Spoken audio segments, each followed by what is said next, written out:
Welcome to the Cyber Tech Podcast, inside the minds of everyday IT and cyber pros, powered by AspireByte, hosted by Mike Fierros. Real life stories, real careers, real world experience. Each episode brings you honest conversations with people working across the tech field, from cybersecurity and information security to IT, sharing lessons learned, challenges faced, and what it truly takes to build and sustain a career in tech. Let's get into it. Hey guys, how's it going? Happy New Year. This is the Cyber Tech Podcast, inside the minds of everyday IT and cyber pros. I hope you guys had a great New Year, great Christmas.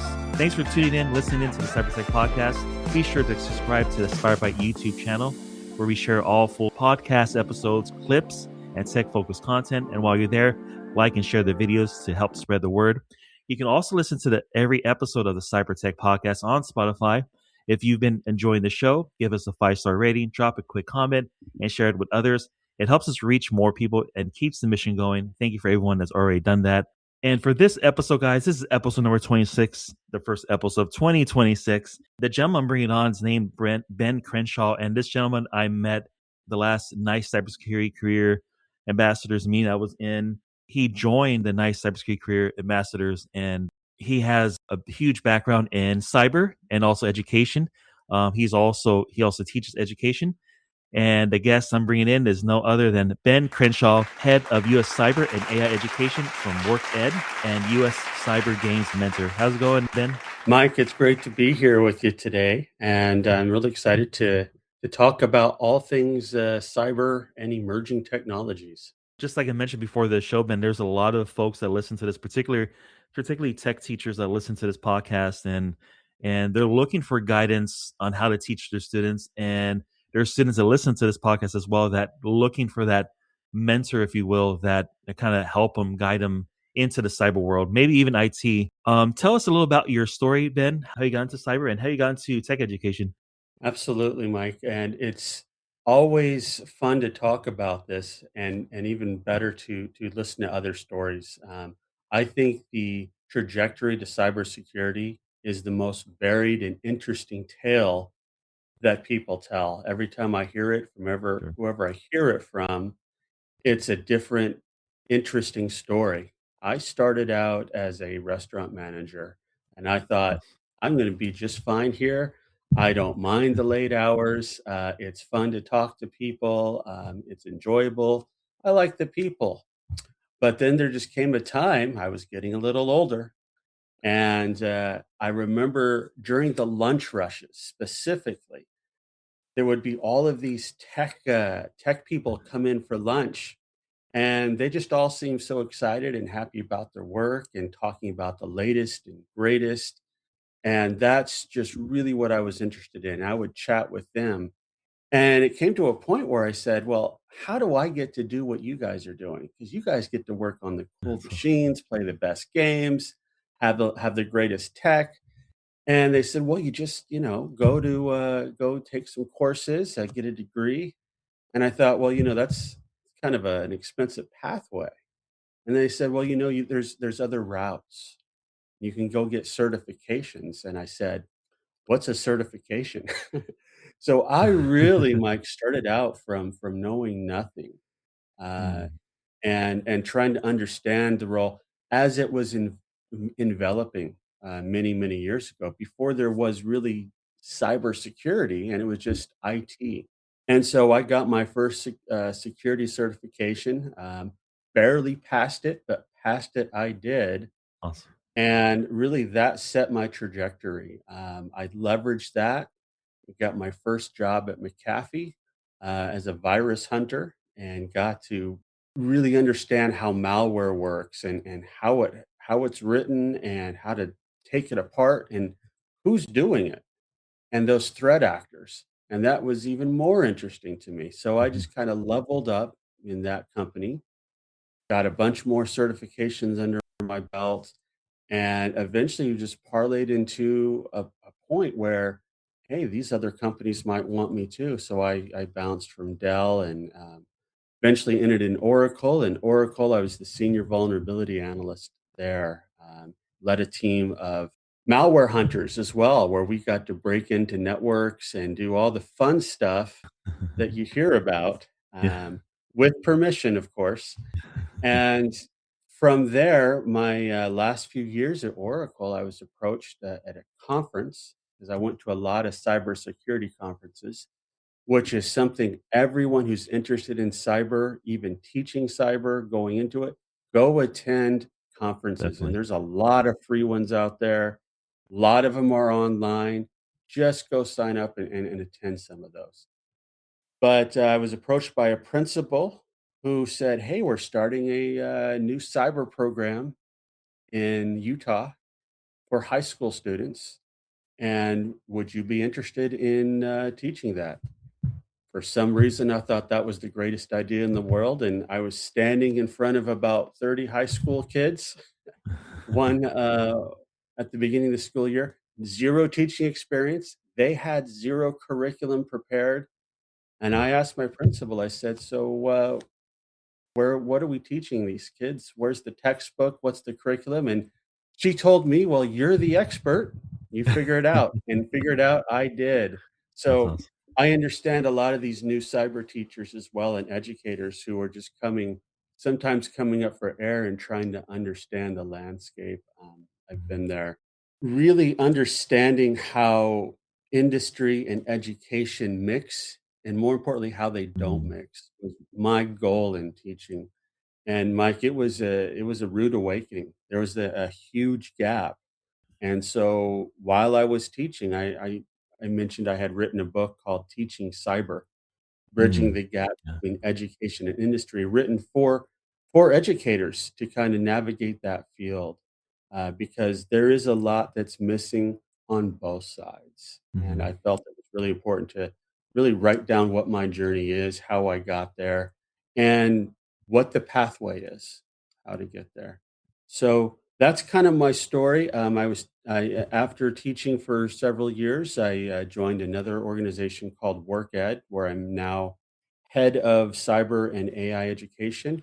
And my job is basically to design curriculum, to train teachers, and go in and really get to have that hands-on experience training students for that first job interview to get them ready for that. So I travel from New York to California teaching those programs. You have I always tell folks, no matter what your background, if you're pivoting from another industry or another profession, from plumbing to cyber to, electronics into, IT, whatever it may be, nursing into IT, cyber, we talked about before the podcast, Ben, about, you mentioned about, your story, telling your story. And I think that's so important. Folks that are in cyber right now, they can't imagine, can I teach somebody? So there's something about your story and, folks' story and going into an industry that's just like, for me, it was like full of wonders, if you will, and magic and whatnot. And it still is. And I still get excited for it. And seeing folks like you, Ben, you definitely encouraging me right now with your story. And I think for teachers that are like lost, and I think that's an awesome resource you have with your book. And I'll make sure I have a link right there in the podcast show notes. But that's going to help them out a lot. Seeing that someone, you went into school without no teaching experience and no curriculum, and just started a foundation and build it all the way up. That's going to give encouragement to other teachers as well. So you mentioned the book that you have. Teaching cyber, building the bridge between education and industry. Kind of explain about that a little bit for those tech teachers right now that listen to the podcast, and how can they help them with their current classrooms they're teaching? So my book, as I mentioned, I really wrote as I was teaching it. It started off as notes to the next teacher because I knew I wasn't going to stay in the current role, but I wanted to make sure that the next teacher or teachers would have a resource to go to understand how the journey of teaching cyber and learning about it Mm, is kind of different from other pathways. And I was a CTE teacher, which means I was more focused on the career and technical education aspect of it, which again means it's more about not just teaching the skills and testing, but it's really about getting into the career itself as soon as possible with the least amount of friction and hopefully college debt. so that we can really hit the ground running. Just this year, in January, we hit the 500,000 mark, 500,000 jobs that need to be filled for cybersecurity. Mm. Now, that's not just a problem with those organizations and companies. That's a national security problem as well, to have um, that gap. So it really is a great way for educators to build a pathway, to build that student base in recruitment as well, because cybersecurity is not just technical as well. There's a lot of non-technical roles that are just as important and needed. Um, in fact, I participate on a CTF, which is a capture the flag that happens. I'm a what they call a mentor, a coach for a company organization called Trace Labs, Mm. and their whole reason for being is to crowdsource finding missing people Yes. using cyber and using something called open source intelligence or Mm. OSINT. And there's non-technical and technical ways about that. And the whole reason I mention that is because these are ways that you can get as a teacher, educator, or as a student to get involved in doing the cyber while Mm. you're learning it. And I think that's something I put in my book is, you don't have to start when you get the job. You start right now and you start with projects and you Mm. start with learning how to do things and then do them. And you also work in a team, which is really important because as soon as Oh yeah. you get into a job, you're on a team no matter what. Yeah. Once you're done Yeah. with school, you're on a team. And that's something that's greatly missing in For organizations sure. is that ability to do that. You may have that person with 30 IT certifications and two master's degrees, but they just can't work with your team, and so they're almost worthless. So that's something else I feel that the educators can do and students can do as well is get your friends, work on projects, Mm. get a GitHub together, find out what the problems are, and work on solutions. You don't have to wait for a job to do that. So that's why it's important. Also, as a coach for the U.S. cyber games, for those teams Awesome. especially, you're able to compete for prizes and fame, and travel the world, so that you can really practice and hone those skills.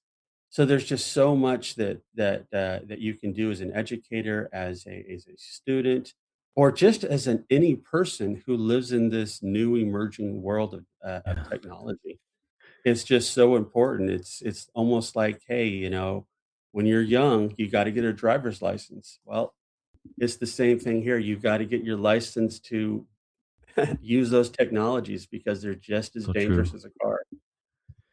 That's so true. I'm glad you touched on, there's technical, non-technical skill jobs in the cyber IT world. And I think, you know, along with that, and then also working as a team, I met so many students that just want to, do pen testing, of course. It looks sexy, if you will, or, being on the red team, blue team, those are always very competitive positions. But there's shout out to all my GRC folks out there. There's other there's other positions. Even looking at possibly even a media type role in a cyber organization or even company. And I think we don't students don't necessarily see that. They see everything that's they'll watch in movies, and of course those are very competitive roles, and you could definitely get into those roles and whatnot. And I think working as a team, kind of touch on that a little bit, Ben, about working as a team, for those students that are looking at cyber or even IT or the tech field and looking at,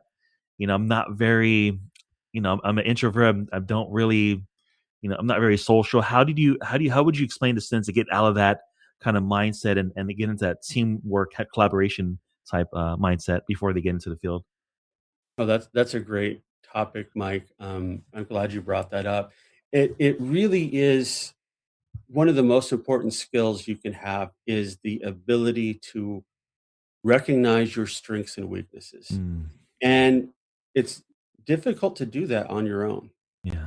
And being on a team is one way of doing that because you get to not only contribute, but you get to understand other people's strengths or weaknesses, and then how you can fill in the gaps.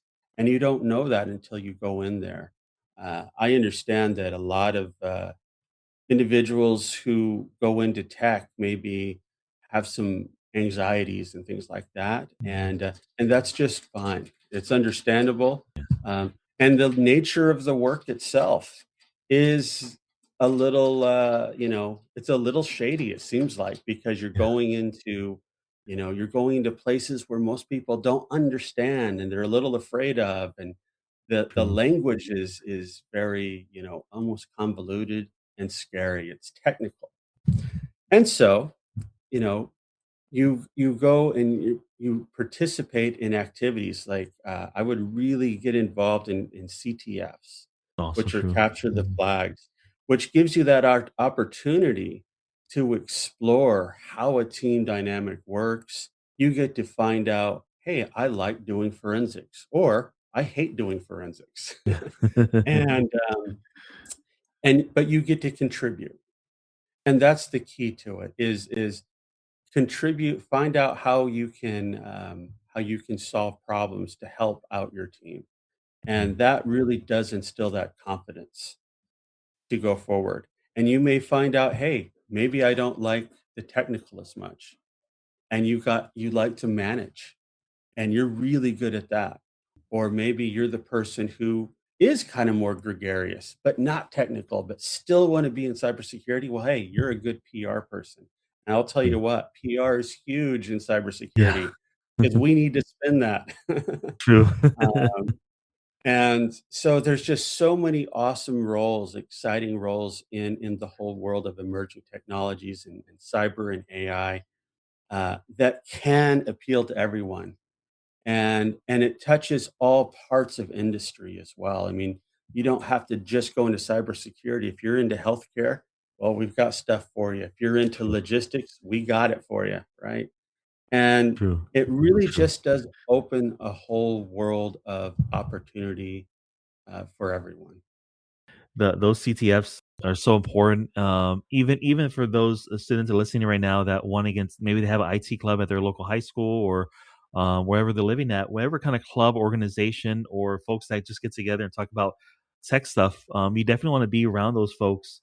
Kind of nailed the head on the coffin right there, Ben, when you mentioned that when you're working as a team, we don't see our strengths and weaknesses ourselves, and I can name 5 folks on top of my head right now that told me my weaknesses and told me my strengths. And sometimes it's as a young man, even as an older adult now, I love folks telling me my weaknesses because that helps me begin to see that perspective and kind of sometimes it's a hard pill to swallow, but realizing, hey, Ben, Mike, your guys are good at forensics, or Mike, you're really good at documentation. Let Ben handle the forensics, and maybe you want to do policies or whatever it may be, or maybe you want to work in project management, in IT and whatnot. And I think knowing your skills, knowing your strengths and weaknesses, knowing what you're good at, and then also loving where you're good at, it's gonna do wonders, and it's gonna propel you and your team or organization that you work with or folks that you're doing competitions with, and they're gonna see, wow, Ben's really, man, he's getting up there, or Mike's really doing a thing, and that encourages them and encourages you. And so it's all like you mentioned, Ben. It's all a team effort.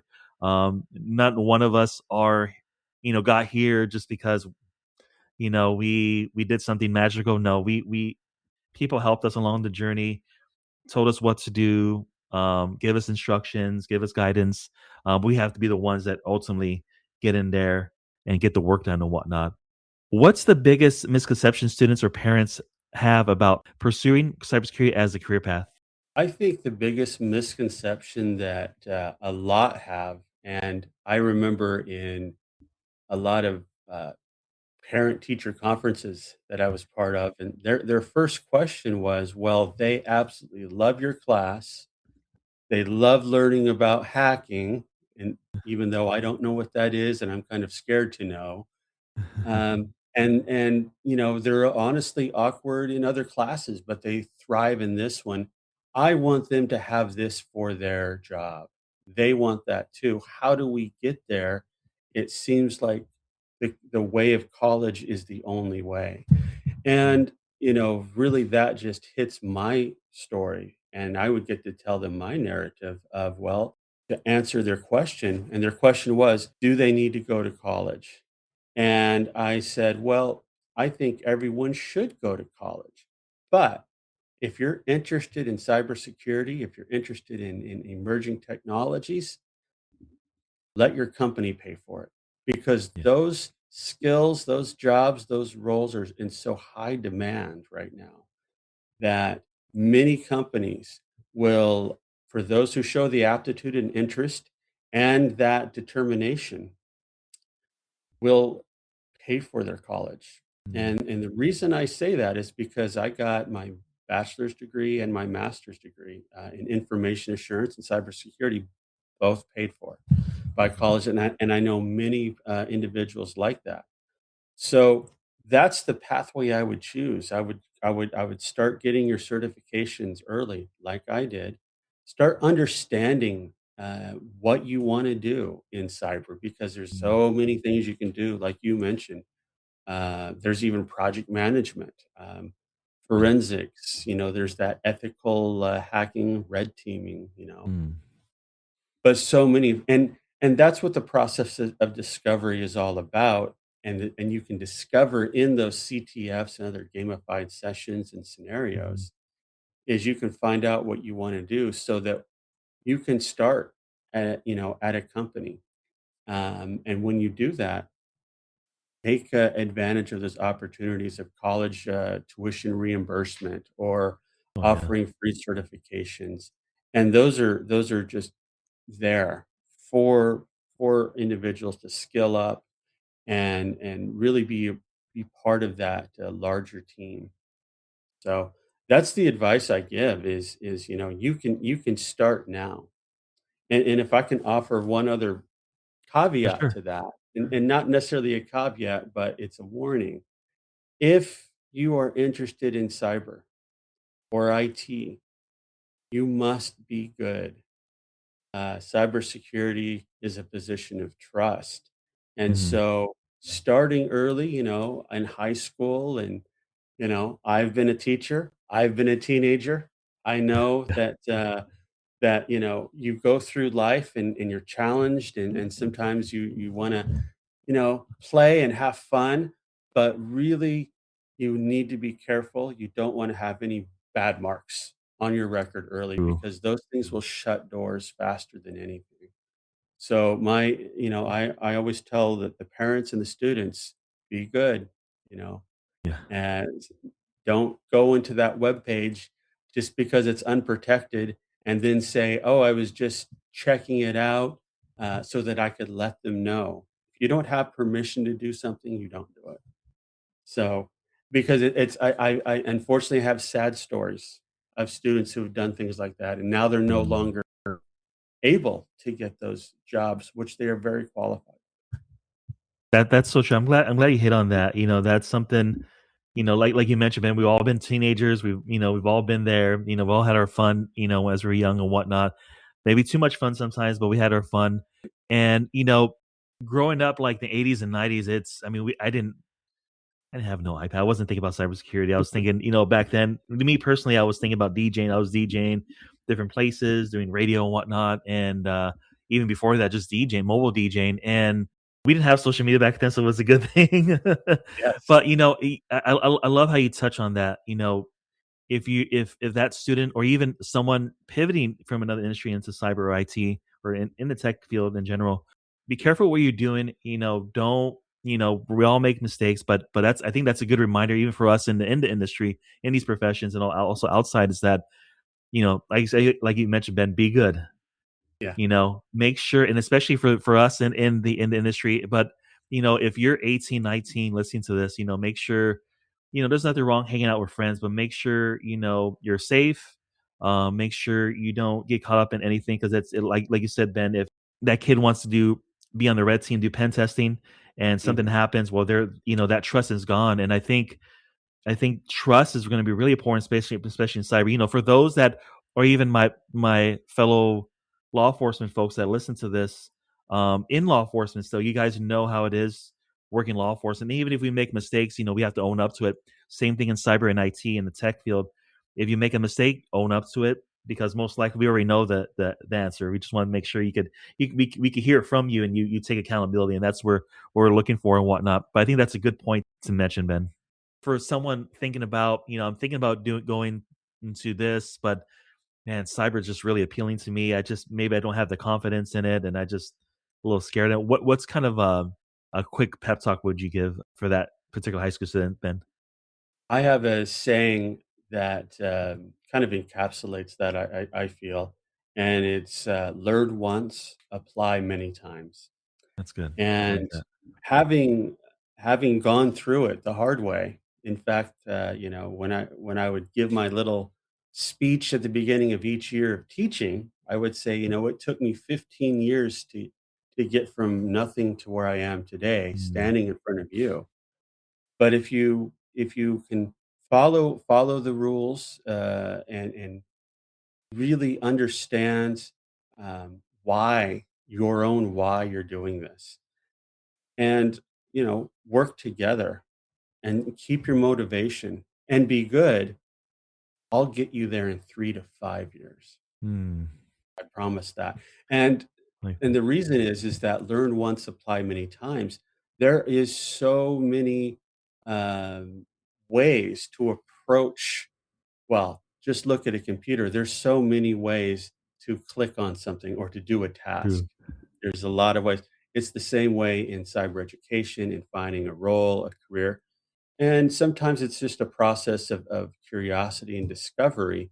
But much of that is there's a lot of redundancies. I've got about 30 industry certifications that I've collected over the Nice. years, from CompTIA, EC Council, Cisco, all of those.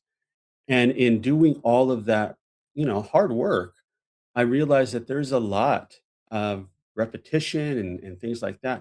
Mm. So understand that, see that in the beginning instead of me realizing at the end of that journey, and you will get through things a lot faster. Understand that there are many, many, many connections and Mm, leverage points that can make learning this uh, difficult stuff a lot easier.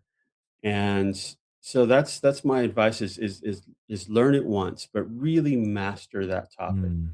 And then you will find as you continue that you're able to grasp other things a lot faster. It's almost like learning a second language. When you learn another language, you understand your first one even better. True. And That's true. that's what I've found is it gets easier. I mean that first certification, which everyone should start out with their first certification, get that confidence. Mm, And from there, you can really just start exploring and discovering and keep going. If you don't like networking, go into forensics. If you don't like forensics, try out project management, but keep going, keep going, keep going. There's always a certification for something these days as that's well. true. And find projects to do, make it Mm, real. Like just like learning a language, just don't study the vocabulary, go talk to people, mm. um, go to conferences, go start your networking. And here's my real secret hack here: Nice. start interviewing. Go on job interviews, even Mm, in high school, because you're going to find out information from a company in a job interview that you never would otherwise. You'll be able to ask them questions about, hey, what's this role really like? What do I really need to learn and understand? What certifications are required? And you'll really get a sense of, okay, now I know what I need to do. It's not just blind. So start interviewing, because the job interview itself is how you're going to get that position. yeah, So start now. You know how you get good at job interviewing? You interview for jobs and true. just start building that confidence. So when you finally go into that job interview for that dream job you've always wanted, Mm.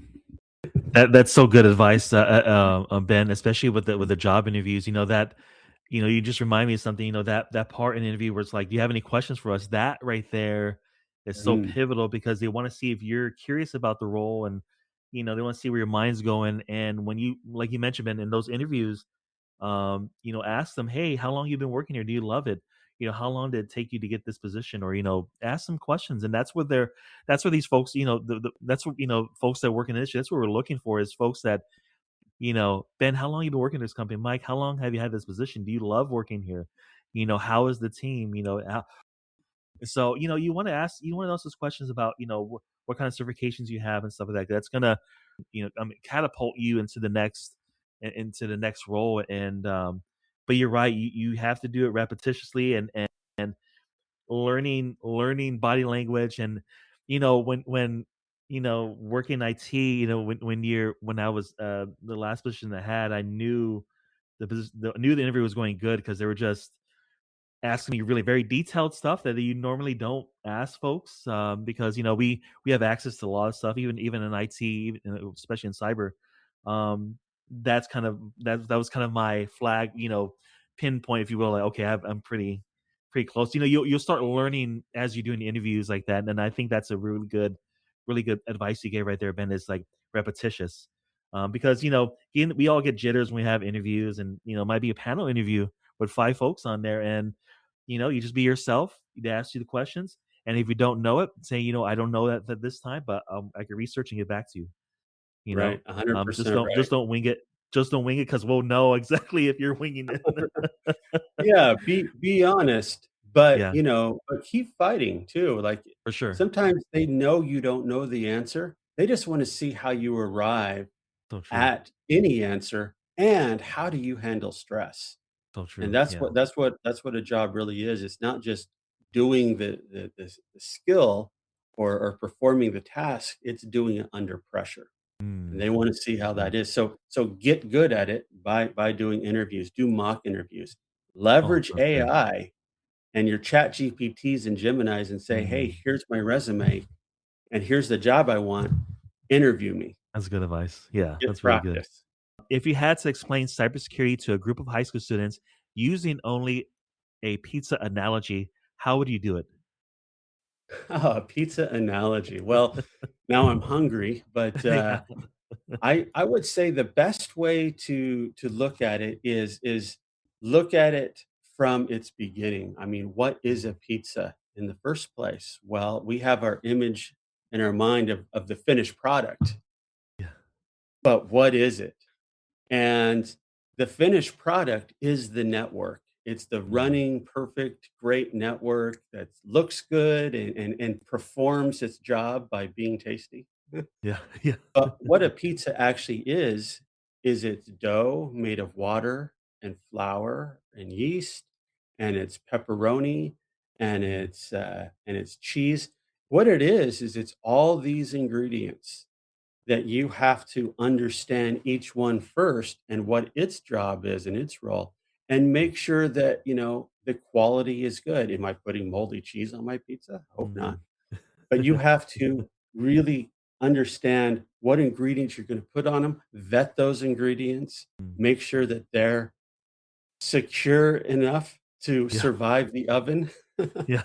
and, uh, and really understand how they go on a pizza. Mm. Uh, a lot of people think you just throw it all on, but, hey, great pizzas are done in certain ways, and there's reasons for that. True.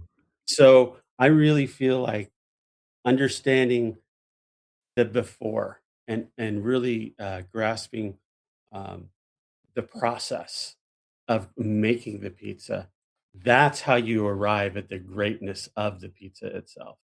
Now I'm gonna get hungry too. Yeah. Uh, Thanks, Ben, for getting on the podcast, man. I think this is a really good podcast to kick off the year for the Cybertech podcast, for those, especially those tech teachers that are looking for that guidance. And like I said, I'm gonna put the resources for your book on the podcast show notes so they could get that resource. And those students, which we were all were at one point, getting that confidence, getting that encouragement from our teachers and our guidance counselors and our mentors, and just seeing how we are, and molding us into to our potential and whatnot. And I appreciate the conversation, Ben. I had a lot of fun. And for those that want to get hold of you, Ben, maybe it's a student or maybe a fellow tech teacher that wants to get a hold of you and kind of ask for guidance or even access some of your resources you have online. Where can they go to get hold of you and access a lot of those resources, especially your book? Yeah, absolutely. And please do reach out, educators, students. I'm always available to hop on even a quick call or come into your classroom, even Mm, either virtually or however, and talk about the stories, right? That inspire. LinkedIn is is is is a great place to reach me. Feel free to do that anytime. Um, my book is available on Amazon called Teaching Cyber. nice. Feel free to get that. I do mark that I only sell it for $1 for teachers That's because awesome. I think it's just important that they have something in their hand to start off with. And I'm always at conferences. I'm at for educators, look at the NICE K-12 conference. There's cyber.org, who I used to consult with and still very friendly with. That they have EdCon that's coming up in the summer. Attend those conferences. I'm always there. I'm always speaking at those conferences. Um, and I would love to connect and build a network of cyber educators that can help solve this national security problem. And thanks, guys, for listening to the Cyber Tech Podcast, Inside the Minds of Everyday IT and Cyber Pros. Our guest for this first episode of Cyber Tech Podcast is Ben Crenshaw, Head of Cyber and AI Education at WorkEd and also U.S. Cyber Games Mentor.